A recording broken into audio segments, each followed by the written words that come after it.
Hey, my name's Jess. I hope you're ready for Styling Science Episode 2 because that's what I'm covering today. So, to give you a little preview, I'll be discussing a few things today. How to create a room scene, and how to shoot large laser items. Some of these tips will actually apply to shooting large products in general, but I'll let you know when I'm talking about those specific tips. Let's start with discussing large laser items since this is going to be my subject for both of the room scenes I do. Alright, now be straight with me. Are you taking photos like this, where you just feel lost and you don't know what to do? Well, you're not alone, we've all been there. But don't worry, I got you. In fact, how to shoot large laser engraved items is one of the most requested topics. I'm going to show you a couple massive tricks that I haven't seen talked about anywhere. Let's talk about a couple don'ts first. Avoid putting it directly leaned up against the surface like this. It'll make your photo feel flat and leave you with no room to add styling items to create depth behind it. Instead, place something small that it can lean on like this. Next, don't shoot at a 45-degree angle. Instead, shoot straight on with an eye level angle.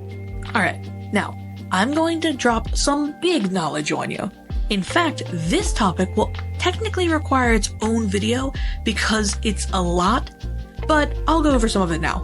So, first thing to note is that this information applies to shooting any product, but it's especially important for shooting large products at an eye level angle. This also works for both phones and cameras. I'll try to keep this as simple as I can, but it is a bit of a complex technique. Let's go back to this photo. This looks great. You could totally use this photo for a listing or post on social media. But if you also shoot large products, then you know I can't make the frame of this photo any wider without showing the edges of my surfaces. Which means if I want to add some props, I'm very limited since I only have a tiny bit of breathing room. So what can we do? Well, my friends, normally I recommend putting your product in the center of your surface, but watch what happens when I place it just a few inches back. Here's a top-down side-by-side so you can see where I placed my product both times. And here's a side-by-side photo so you can see how much extra room I have. You can see this especially well with this background surface. You get an entire extra square. If you've ever shot larger items, then you know how much extra room just a few inches gives you for styling. It makes a huge difference. Alright, now let's style this kid. So, first things first, we look at the product and think, what can I use for props and how can I style this? Well, the best way to find the answer is by asking yourself a question. What is this product used for? And where would it be used? Well, this is a home decor piece that would be displayed in someone's house. So let's style a scene that feels like a room. Well, my house has a lot of plants in it, but even if yours doesn't, plants are a very universal prop that go with any product. That's actually why I recommend them so much, but they are especially good for this room setting, so let's start with some plants. I'll put some on both sides here. Now, what else can I add that would make this feel homey?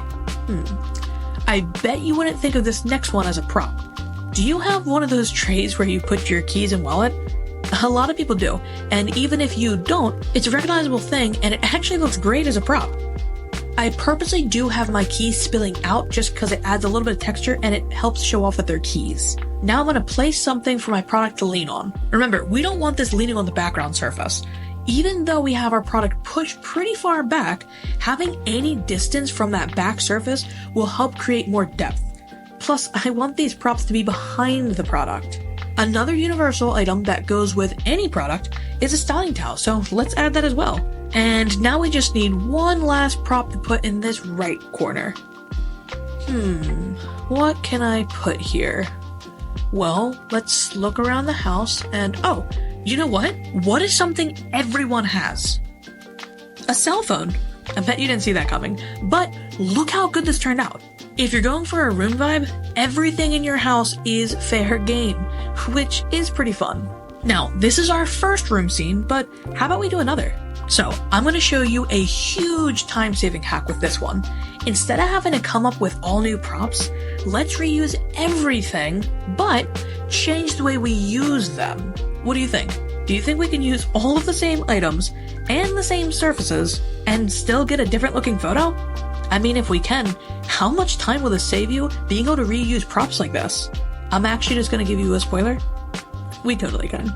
But let's walk through this. So I'm only gonna add 2 new props. One will be this riser. This time I'm gonna drape my styling towel down off the riser. I'll add something for my product to lean on and put it on the riser.